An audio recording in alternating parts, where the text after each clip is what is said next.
नमस्कार, जय हिंद। स्वागत है आप सभी विद्यार्थियों का आपके अपने यूट्यूब प्लेटफॉर्म उदय एजुकेशन उदय स्टडी क्लासेज में।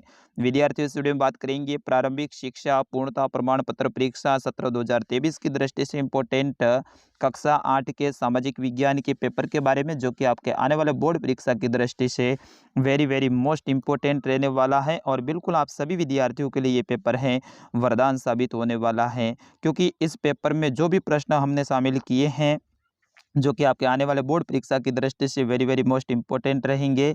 और बिल्कुल ऐसा का ऐसा पेपर है आपके बोर्ड परीक्षा में आने वाला है। पैटर्न यही रहेगा, ऐसे ही प्रश्न आएंगे और इनमें से ज़्यादातर प्रश्न है, यानी मुझे आशा है कि इनमें से लगभग 70 से लेकर 75% जो प्रश्न हैं आपके एग्जाम में सीधे ही पूछे जाएंगे। और इन प्रश्नों के उत्तर भी मैंने साथ में लिखे हैं। हिंदी और इंग्लिश दोनों मीडियम के लिए ये पेपर इंपॉर्टेंट रहेगा। तो हिंदी और इंग्लिश दोनों मीडियम के विद्यार्थी हैं, इस पेपर को अंत तक ज़रूर देखेंगे। बाकी वाले पेपर अगर आप अंत तक देखते हैं तो भी ठीक है, नहीं देखते हैं तो भी ठीक है, लेकिन इस पेपर को आप सभी विद्यार्थियों को अंत तक देखना है। जब तक आप अंत तक नहीं देखोगे तब तक आपको फ़ायदा नहीं होने वाला है, तो आप अंत तक ज़रूर देखिएगा। अभी तक आपने वीडियो को लाइक नहीं किया तो लाइक कर दीजिएगा और चैनल को भी सब्सक्राइब जरूर कर दीजिएगा। और कक्षा 8 के सारे पेपर डाउनलोड करने के लिए आप हमारी वेबसाइट पर भी जा सकते हैं। गूगल में जाके आपको सर्च करना है udaystudy.com। चलिए पहला प्रश्न है वो आपके खंड अ के अंतर्गत आएगा। और खंड अ के अंतर्गत जो आपका पहला प्रश्न है वो है आपका बहुवैकल्पिक प्रश्न। यानी बहुवैकल्पिक का मतलब होता है अबसद वाले प्रश्न। तो सबसे पहले जो आपके आएंगे अबसद वाले प्रश्न आएंगे हिंदी और इंग्लिश मीडियम दोनों के लिए। निम्नलिखित प्रश्नों के उत्तर कोष्टक में लिखिए। पहला प्रश्न देखिए, 1817 में स्कॉटलैंड के अर्थशास्त्री और राजनीतिक दार्शनिक जेम्स मिल ने 3 विशाल खंडों में कौन सी किताब लिखी थी। यानी आपको बताना है जेम्स मिल ने कौन सी किताब लिखी थी। ऑप्शन आपके सामने है, the great rebellion, history of Indian mutiny, option C है हिस्ट्री ऑफ ब्रिटिश इंडिया, और ऑप्शन द है उपयुक्त में से कोई नहीं। तो विद्यार्थियों, स्कॉटलैंड का जो अर्थशास्त्री था जेम्स मिल, इसने जो किताब लिखी थी वो लिखी थी हिस्ट्री ऑफ ब्रिटिश इंडिया, यानी ब्रिटिश भारत का इतिहास। तो ऑप्शन नंबर स रहेगा इसका सही उत्तर। विद्यार्थियों, इनके बारे में आप याद अच्छे से कर लीजिएगा। जेम्स मिल है वो कहाँ का निवासी था, तो आपको बताना है स्कॉटलैंड का। और इसने कौन सी किताब लिखी थी, तो हिस्ट्री ऑफ ब्रिटिश इंडिया या फिर ब्रिटिश भारत का इतिहास। ये कितने खंडों में थी, तो ये 3 खंडों में थी, ये भी आप ध्यान रखिएगा। चलिए दूसरा प्रश्न है, 19वीं और 20वीं शताब्दी के दौरान 1940 में महाराष्ट्र में कौन सा जनजातीय विद्रोह हुआ था। विद्यार्थियों, आपको बताना है महाराष्ट्र में 1940 में कौन सा जनजातीय विद्रोह हुआ था। तो आपके सामने ऑप्शन है कोल विद्रोह, संथाल विद्रोह, वर्ली विद्रोह या फिर बस्तर विद्रोह। तो विद्यार्थियों, इसका सही आंसर क्या हो जाएगा, वर्ली विद्रोह हुआ था महाराष्ट्र में, ठीक है ना। तो ऑप्शन नंबर स रहेगा इसका सही उत्तर। ये प्रश्न काफी बार आपके एग्जाम में पूछा गया है। इंग्लिश मीडियम वाले विद्यार्थी है वो इंग्लिश में प्रश्न को पढ़ लीजिएगा। चलिए तीसरा प्रश्न है, स्वामी विवेकानंद का मूल नाम क्या था। बिल्कुल, स्वामी विवेकानंद का मूल नाम क्या था। वीरेंद्रनाथ दत्त, नरेंद्रनाथ दत्त, धनपत राय या फिर देवदत्त। तो विद्यार्थियों, इसका सही आंसर हो जाएगा स्वामी विवेकानंद का मूल नाम है वो नरेंद्रनाथ दत्त था। इनका जन्म है वो 12 जनवरी 1863 में हुआ था। और कहाँ पे हुआ था, कलकत्ता में हुआ था। तो यहाँ पे आपको एक्स्ट्रा जानकारी मिल रही है। चौथा प्रश्न देखिए, निम्नलिखित में से कौन सा मानव निर्मित संसाधन है। आपके जो भूगोल की बुक है उसका ये प्रश्न है। मानव निर्मित का मतलब होता है ऐसा संसाधन जिसको मानव ने अपने हाथों से बनाया है। झरने का जल, ये तो मानव ने नहीं बनाया, तो अपने आप होता है। अर्ध उष्ण कटिबंधीय वन, ये भी अपने आप उगते हैं। उष्ण कटिबंधीय वन यानी वन तो अपने आप उगते हैं, लेकिन कैंसर उपचार की जो औषधियाँ होती है, यानी कैंसर की दवाइयाँ होती है ना, वो मानव बनाता है पेड़ पौधों से ला के, फिर उसके अंदर कुछ वस्तुएं मिला के दवाई बनाता है। तो इसका मतलब हो जाएगा कैंसर उपचार की औषधियाँ। तो ऑप्शन नंबर द रहेगा इसका सही उत्तर। विद्यार्थियों, वीडियो को अंत तक जरूर देखिएगा, भले ही 15, 20 या फिर 25 मिनट का वीडियो हो, आप पूरा जरूर देखिएगा। इन 25 मिनट में आपके लिए अच्छे से अच्छे तैयारी हो जाएगी और आराम से आपके 80% के आसपास में सामाजिक में तो बन जाएंगे। अगला प्रश्न देखिए, निम्नलिखित में से कौन सा कारक मृदा निर्माण का नहीं है। यानी इनमें से कौन सा कारक है जो कि मृदा निर्माण का मतलब होता है मिट्टी के निर्माण का नहीं है। समय, जैव पदार्थ, मृदा का गठन, स्थलाकृतियाँ। तो इसमें आपका हो जाएगा मृदा का गठन, यानी मिट्टी का गठन, मिट्टी का संगठन, ये तो पहले से होता है। तो इसमें आपका ऑप्शन स रहेगा इसका सही उत्तर। अगला प्रश्न है प्रश्न संख्या 6, कॉफी का प्रमुख उत्पादक देश कौन सा है?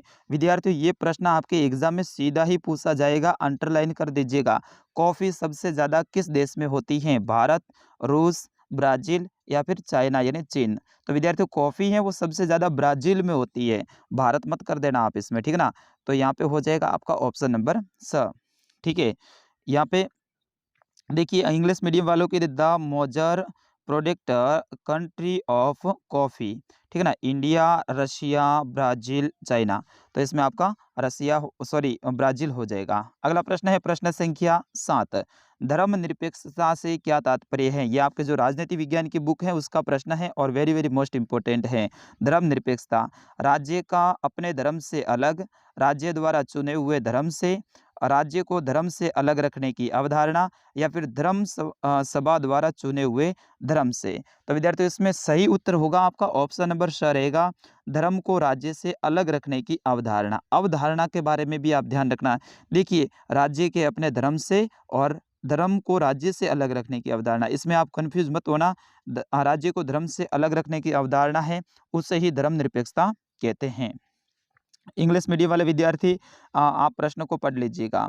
अगला प्रश्न है प्रश्न संख्या 8, प्राचीन भारत में कितने स्थानीय कानून थे?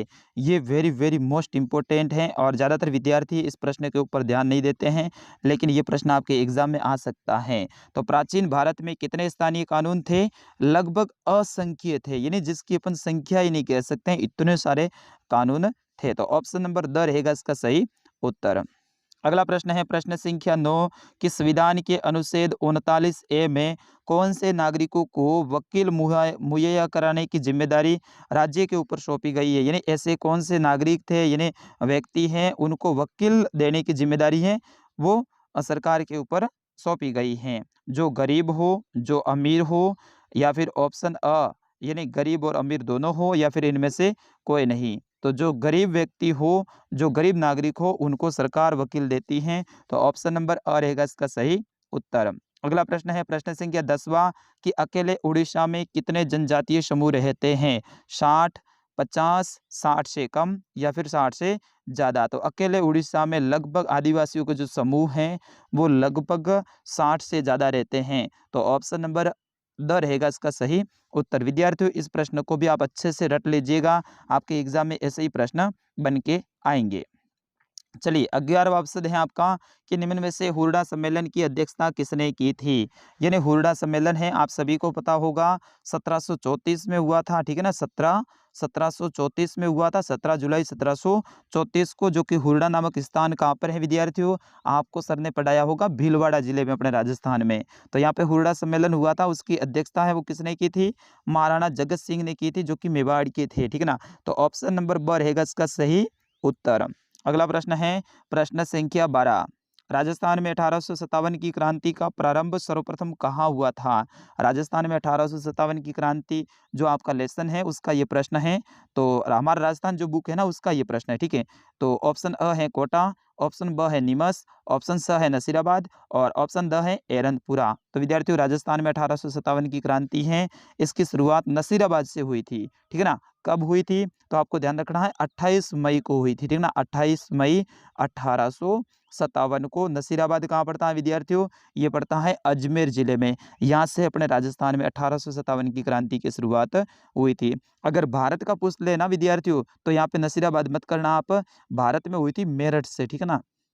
ये मेरठ वर्तमान में अपने उत्तर प्रदेश में पड़ता है और ये मेरठ से भारत में कब हुई थी? 10 मई को हुई थी, ये भी आप ध्यान रख लेना। चलिए अगले प्रश्न की ओर बढ़ते हैं। प्रश्न संख्या 13, राजस्थान के कितने भौगोलिक क्षेत्र में जनसंख्या घनत्व सबसे कम पाया जाता है? सॉरी, राजस्थान के किस भौगोलिक क्षेत्र में जनसंख्या घनत्व कम पाया जाता है? जनसंख्या घनत्व का क्या मतलब होता है? 1 वर्ग किलोमीटर में जो लोग रहते हैं, यानी अपन जहाँ पे बैठे हैं इसके चारों ओर जो 1 किलोमीटर होता है ना, यानी आपसे उत्तर दिशा में भी 1 किलोमीटर, आपसे दक्षिण दिशा में भी 1 किलोमीटर, आपसे पूर्व पश्चिम चारों तरफ 1 किलोमीटर का जो एरिया होता है ना उसे कहते हैं वर्ग किलोमीटर। तो वहाँ पे कितने लोग किस भाग में सबसे कम पाए जाते हैं? तो मरुस्थलीय प्रदेश यानी पश्चिमी राजस्थान में अपन कह सकते हैं, थार मरुस्थल है, यहाँ पे लोग कम पाए जाते हैं। जैसलमेर में तो केवल 17 लोग ही 1 वर्ग किलोमीटर में रहते हैं। चलिए अगला प्रश्न है प्रश्न संख्या 14वां कि मुख्यमंत्री राजश्री योजना का मुख्य उद्देश्य क्या है। योजनाओं के बारे में जो आपका पार्ट है ना उसको भी आप अच्छे से याद कर लीजिएगा। एक पार्ट में योजनाओं के बारे में लिखा हुआ है, ग्रामीण विकास की योजना वगैरह। तो इसमें मुख्यमंत्री राजश्री योजना है, इसका मुख्य उद्देश्य क्या है। बाल विवाह से मुक्ति प्राप्त करना, गरीब महिलाओं को रोजगार देना, लड़कियों में शिक्षा एवं स्वास्थ्य की स्थिति में सुधार करना, या फिर ग्रामीण महिलाओं के जीवन स्तर में सुधार। तो देखो सारे ऑप्शन तो आपको सही लग रहे हैं, लेकिन इसमें सही उत्तर क्या हो जाएगा आपका, ऑप्शन सा रहेगा लड़कियों में शिक्षा देना और उनके स्वास्थ्य की स्थिति में सुधार लाने के लिए राजस्थान के मुख्यमंत्री जी हैं, इन्होंने मुख्यमंत्री राजश्री योजना चालू की है। तो ऑप्शन नंबर स रहेगा इसका सही उत्तर। अगला प्रश्न है प्रश्न संख्या 15 हमारे देश में किस संविधान संशोधन विधेयक में पंचायती राज व्यवस्था को लागू किया गया। तो ये अपने संविधान का 73वां संशोधन हुआ था। यानी संविधान होता है ना उसके अंदर थोड़े थोड़े कानून में बदलाव करते रहते हैं। तो 73वां जो संविधान संशोधन था उसमें अपने पंचायती राज व्यवस्था है उसको लागू किया था। ये थे आपके अवसद वाले प्रश्न।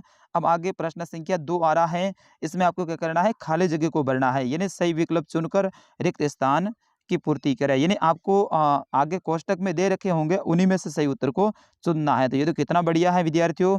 देखिए पहली खाली जगह, असम के आदिवासी खाली जगह के काम करने जाने लगे थे, कोयले की खदान या फिर चाय की बगान में। तो चाय के बगानों में जाने लगे थे। असम वाले है ना वो कहाँ जाने लगे थे, चाय के बगान में। यहाँ पे कोयला खदान आप मत करना। दूसरी खाली जगह देखिए, ब्रिटिश संसद ने 1858 में एक नया कानून पारित किया और ईस्ट इंडिया कंपनी के सारे अधिकार हैं वो ब्रिटिश साम्राज्य के अधीन या फिर ब्रिटिश सैनिक के हाथ में सौंप दिए। तो यहाँ पे ब्रिटिश साम्राज्य के हाथ में सौंप दिए थे विद्यार्थियों। अपने जो यहाँ पे 1857 की क्रांति हुई थी और उसके बाद में अंग्रेजों को खूब ज़्यादा नुकसान हुआ था, और फिर उसके बाद में यहाँ पे जो ईस्ट इंडिया कंपनी राज करती थी ना वो और राज है वो ब्रिटिश संसद ने यानी ब्रिटिश साम्राज्य ने अपने हाथ में डायरेक्ट ले लिए थे। अगले खाली जगह देखिए, भारत एक खाली जगह राज्य है। तो भारत एक धर्मनिरपेक्ष राज्य है, ठीक है ना, धर्मनिरपेक्ष राज्य है। तो यहाँ पे राज्य हो जाएगा, देश मत लिखना, ठीक है ना। भारत यहाँ पे धर्मनिरपेक्ष की बात आए तो उसमें राज्य लिखना है। अगला है घरेलू हिंसा महिला सुरक्षा कानून लागू हुआ था 2006 में। अगले खाली जगह है सतत विकास लक्ष्य में लक्ष्यों का चयन किया गया 17 या फिर 19। तो इसमें 17 लक्ष्यों का चयन किया गया, यहाँ पे 19 आप मत करना। अगला है हाड़ौती के प्रमुख मंदिरों में से कमलेश्वर महादेव का मंदिर खाली जगह में स्थित है। तो कमलेश्वर महादेव का मंदिर है विद्यार्थियों, ये बूंदी में स्थित है। कहाँ पर स्थित है, बूंदी जिले में स्थित है। अगला प्रश्न है प्रश्न संख्या 8 कि कम वर्षा वाले खाली जगह शुष्क प्रदेशों में झाड़ियां एवं गुल्म होते हैं। तो शुष्क हो जाएगा, इसमें अर्ध शुष्क मत करना आप, शुष्क, ठीक है ना। और अगला है चूना पत्थर अब्रक और जिप्सम ये अधात्विक खनिज है, कैसे हैं, अधात्विक हैं। अगला प्रश्न है निम्नलिखित में दिए गए वाक्यों को पढ़कर सही के लिए सही का निशान और गलत के लिए इस तरह से गलत का निशान लगाना है। तो इसमें देखिए राइट और गलत वाला रॉन्ग वाला आपको करना है। तो पहला देखिए, मार्च 1859 में बंगाल में हजारों रैयतों ने नील की खेती से इनकार कर दिया था। क्या ये सही है या फिर गलत है। तो बिल्कुल मार्च 1859 में बंगाल में रैयत कौन थे, किसान थे। तो उन्होंने नील की खेती करने से मना कर दिया था कि साहब हमारे ऊपर तो भार बहुत ज़्यादा पड़ रहा है और हमें कुछ फ़ायदा नहीं हो रहा है, हम नील की खेती नहीं करेंगे। तो ये सही बात है विद्यार्थियों, ठीक है ना। अगला है बाल विवाह निषेध अधिनियम 1829 में पारित किया गया था। विद्यार्थियों ये गलत बात है, बाल विवाह निषेध अधिनियम है वो 1829 में नहीं हुआ था विद्यार्थियों, ये हुआ था 1929 में, ठीक है ना। तो ये आपके गलत हो जाएगा। 1829 में क्या हुआ था विद्यार्थियों बताइए, सती प्रथा पर रोक लगाई थी भारत में, ठीक है ना। सती प्रथा पर रोक 1829 में लगाई थी, ये आप ध्यान रखना। चलिए अगला है तटीय क्षेत्र में पवन गति रोकने के लिए वृक्ष हैं वो कतार में लगाए जाते हैं, जैसे बीच में फसल उगाने को क्या कहते हैं, बीच में जिसके बीच में फसल उगाते हैं। तो बिल्कुल ये सही हो जाएगा, ठीक है ना, ये सही बात है। अगला है आपका चौथी खाली जगह है कि संयुक्त राज्य अमेरिका में सरकारी स्कूलों में ज़्यादातर बच्चे सुबह सबसे पहले वफादारी की शपथ लेते हैं। क्या सही बात है, ये गलत है? तो बिल्कुल ये सही बात है। अमेरिका में जो सरकारी विद्यालय होते हैं ना, वहाँ पे जैसे अपन प्रतिज्ञा लेते हैं ना, तो वहाँ पे प्रतिज्ञा किसकी होती है? वहाँ पे प्रतिज्ञा होती है वफादारी की, वो प्रतिज्ञा लेते हैं, ये सही बात है। अगला देखिए, संविधानिक आदिवासी समूह हैं, तो ये बिल्कुल सत्य बात है। और लास्ट है, कोटा में 1857 की क्रांति का नेतृत्व ठाकुर खुशहाल सिंह चंपावत के द्वारा किया गया था। क्या ये सही है या फिर गलत है? तो बिल्कुल ये गलत है। ठाकुर खुशहाल सिंह चंपावत ने आउवा पाली में जो पड़ता है वहाँ पे इन्होंने नेतृत्व किया था। कोटा में तो किसने किया था? लाला जयदयाल ने किया था। ठीक है ना। अगला है प्रश्न संख्या 4, स्तंभ अ को स्तंभ ब से सुमेलित कीजिए, यानी कोष्टक अ को कोष्टक ब से आपको मिलान करना है। तो राजा राम मोहन राय, इनका संबंध किससे हो जाएगा? इनका संबंध हो जाएगा ब्रह्मो समाज से। इन्होंने ब्रह्मो समाज की स्थापना की थी, शायद कलकत्ता में की थी मेरे हिसाब से, बिल्कुल कलकत्ता में ही की थी ब्रह्मो समाज की स्थापना। दूसरा है, विश्व में तांबे का अग्रणी उत्पादक देश है, वो कौन सा है? तो विश्व में तांबे का अग्रणी उत्पादक देश है या फिर स्थान है, वो चिल्ली है। ठीक है ना, तो यहाँ पे चिल्ली से मिलान कर दीजिएगा। महाराणा प्रताप हवाई अड्डा है, ये कहाँ पर स्थित है? अपने राजस्थान के उदयपुर में है, तो महाराणा प्रताप हवाई अड्डा उदयपुर से मिलान कर दीजिए। मृदा अपरदन को रोकने के लिए क्या बनाए जाते हैं? चट्टान बांध बनाए जाते हैं। और खाटू श्याम जी का मंदिर है, ये अपने राजस्थान के सीकर जिले में स्थित हैं। इस तरह से आपको इनके क्या करने हैं? मिलान करने हैं। तो विद्यार्थियों, ये था मिलान वाला। उसके बाद में आपके आते हैं प्रश्न, छोटे-छोटे अति लघुतरात्मक प्रश्न। इसमें देखिए विद्यार्थियों, सारे प्रश्न हैं, वेरी वेरी मोस्ट इंपॉर्टेंट है, और सारे प्रश्नों के उत्तर भी मैंने साथ में लिखे हैं, आप देख सकते हैं। अब ये वीडियो बड़ा हो गया है, तो इन प्रश्नों के बारे में और इन प्रश्नों के उत्तर हैं, मैं अगले वीडियो में बताऊंगा। तो वो अगला वीडियो भी बहुत जल्द आने वाला है, उसको आप ज़रूर देखिएगा। ठीक है ना विद्यार्थियों, तो मिलते हैं अगले वीडियो में। तब तक के लिए मुझे आज्ञा दीजिएगा। इस पेपर को डाउनलोड करना है तो आप डाउनलोड भी कर सकते हैं। आप जाइए हमारी वेबसाइट पे, वेबसाइट का नाम है udaystudy.com, जो कि गूगल में जाके आपको मिल जाएगी, और वहाँ पे राजस्थान जीके का ऑप्शन होगा, उसके ऊपर क्लिक कीजिए तो आपको ये पेपर मिल जाएगा। विद्यार्थियों, दूसरा वीडियो जरूर देखिएगा, उसमें और ज़्यादा विस्तार से मैं बताऊँगा, और इन सारे के सारे बड़े बड़े प्रश्न हैं, इनके उत्तर बताने वाला हूँ। तो दूसरा वीडियो जरूर देखिएगा। नमस्कार, जय हिंद।